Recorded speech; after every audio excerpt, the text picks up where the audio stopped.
할렐루야, 샬롬 인사하십니다. 할렐루야, 샬롬, 샬롬, 샬롬, 샬롬, 샬롬. 하나님 사랑합니다. 여러분 주 안에서 사랑합니다.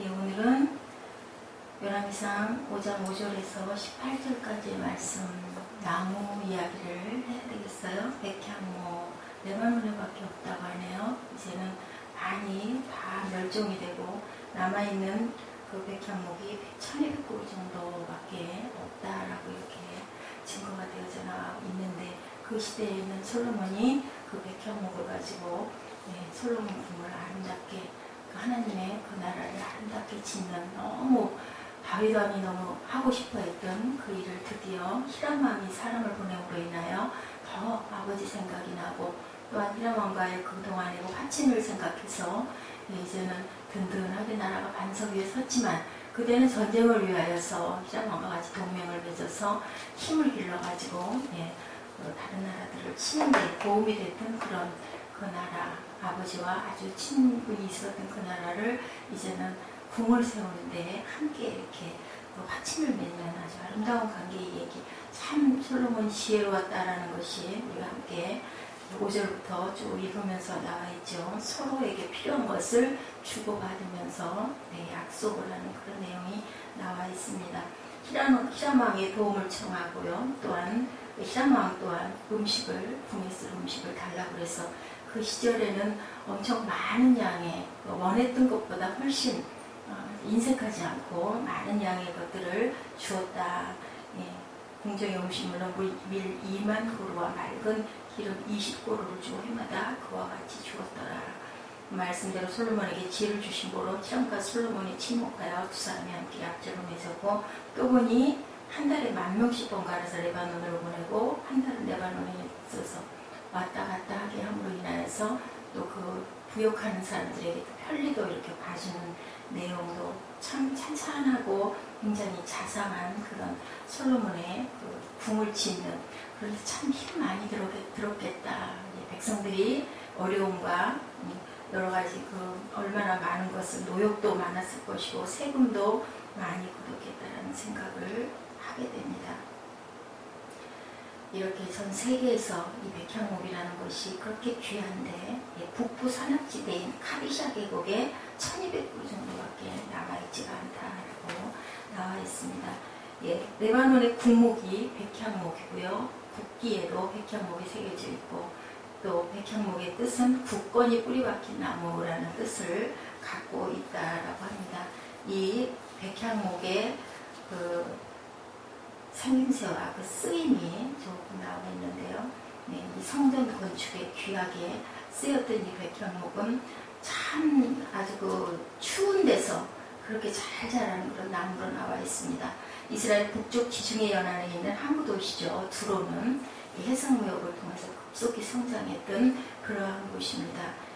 원래 두로와 시도는 이스라엘의 가나안 정복 시에 에셀 지파에게 할당된 지역이었는데, 여기 점령하지 못해서 그때까지도 그 나라가 같이 있었고, 히람 왕은 다윗에게 솔로몬이 등극하자 문화재에게 사람을 보내는 내용이 나와 있습니다.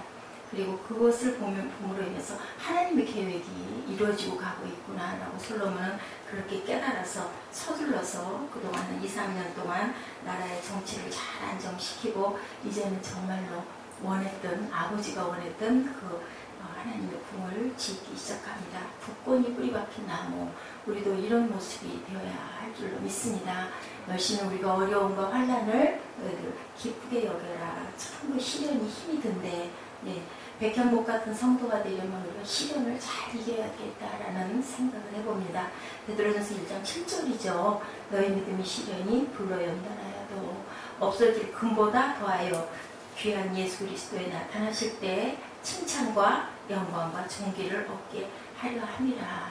그러니까 영광과 존귀를 얻고 싶은데 그 환난과 그 인내가 참 눈물나고 아프죠. 그래도 우리는 순종하고, 그 이 현상이 무엇 때문에 일어나나, 아버지의 뜻이, 내게 향한 뜻은 무엇인가, 내가 그동안 어떻게 살았나 라는 것을 돌아보고 생각하는 그러한 시간들 되어야 할 줄로 믿습니다. 나무가 건강한 나무이죠, 연약한 나무이죠, 어떻게 알아요? 나이테를 보면 나이테가 촘촘하게 나와 있는 나무는 그 비바람과 풍산과 어려움과 정말 한파를 잘 견딘 나무라고 그러죠. 엉성엉성하게 나이대가 크게 난 나무들은 대개 열대지방이 많다고 합니다. 이렇게 추운 데서 견디었던 그런 나무, 가뭄을 견디고 비바람을 견디고 눈보라를 견디고 추위를 견디고 자라나는 그런 나무가 이렇게 촘촘한 나이대를 갖고 있습니다. 마치 우리 고난을 통과하고 하나님 정금같이 쓰임을 받을 수 있도록 승리하고 일어나는 그러한 하나님의 귀한 일꾼들 같은 모습입니다. 비바람과 눈보라와 강한 추위와 맞서 싸우느라고 섬유주를 많이 생산하지 못하기 때문에 나이대가 촘촘하다고 합니다. 반면에 연약한 나무는 나이대가 굵죠. 이처럼 우리의 신앙도 나무와 같다는 생각을 해봅니다. 아무런 어려움이 없고 부족한 것이 없고 모든 것이 갖춰진 상태에서 신앙은 연약하죠. 쓰러지고 자빠지고 넘어지고 주저앉고 포기하고 싶고 정말 말았으면 좋겠고 얼른 그냥 천국이나 갔으면 좋겠고 이런 마음이 들어요. 너무 힘이 드니까 그렇긴 한데 견뎌야 되겠죠. 네.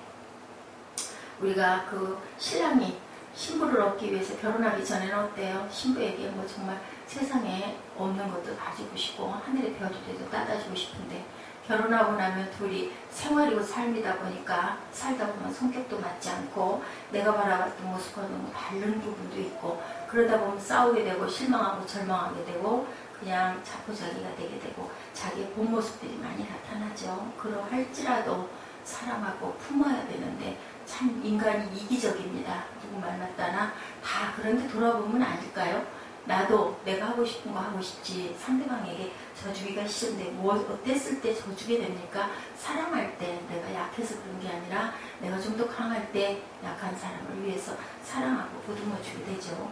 이는 너희 믿음의 시련이 인내를 만들어내는 줄 너희가 아니라 야고보서 1장 3절 말씀이에요. 믿음의 시련이 믿는 마음이 그리고 그 시련을 겪을 때 우리는 참음을 나타냅니다. 믿지 못하면 할 수가 없어요. 그 부분을. 그래서 믿음을 심어주는 것도 중요하고 믿어주는 것도 중요합니다.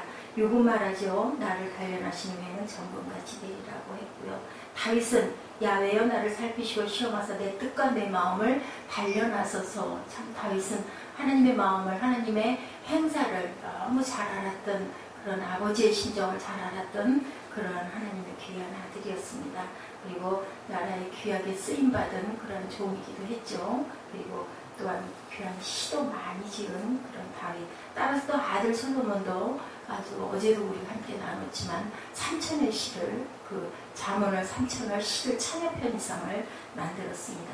시련을 겪으며 자란 백향목은 멋진 곳에 사용이 되죠. 그렇게 어렵게 통과했기 때문에 그러한 성도는 하나님께 또 멋지게 사용됩니다.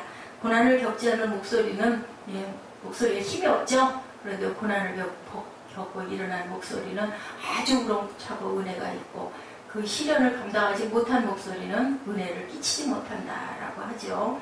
부흥 강사님들 목소리가 뭐 활활해서 한참 동안 일부러 흉내를 내기도 했는데 꼭 그렇게 흉내가 아니라 그렇게 어려움과 모든 걸 통과하고 많은 기도를 하다 보면 목소리가 그저 조그맣게 가늘게 나진 않고 우렁차게 나옵니다. 뱃속에서 나오죠. 믿는 사람의 얼굴은 어때요? 밝죠. 그늘이 없고 찡그림이 없고 그 사람 얼굴을 보면 얼굴만 쳐다봐도 은혜가 되는 우리가 예전에 보면 아주 믿음이 좋으신 연세 드신 그 권사님이나 장모님들 뵈면 얼굴빛이 붉으래 하시고 항상 웃음이 있어서 정말 다시 한번 바라보고 싶은 그런 분들을 제가 뵌 기억이 있습니다. 요즘에도 그렇지만 그런데 정말 견디기 힘든 어려운 풍파 중에 있을 때는 얼굴이 어두워질 수밖에 없죠. 이것이 밝게 이렇든 저렇든 밝게 될 때 그리고 남에게 폐를 끼치지 않아야 됩니다. 믿음의 사람들은 오신 이 나라 왕의 그 나라도 사실은 하나님을 믿는 민족이 아니었죠. 이방 민족이었습니다. 그런데도 불구하고 아버지와의 맺었던 화친과 그 조약과 그 우정을 생각하고 그리고 끝까지 서로의 그 마음을 나누고 끝까지 함께 조약을 맺는 이 부분도 보면요.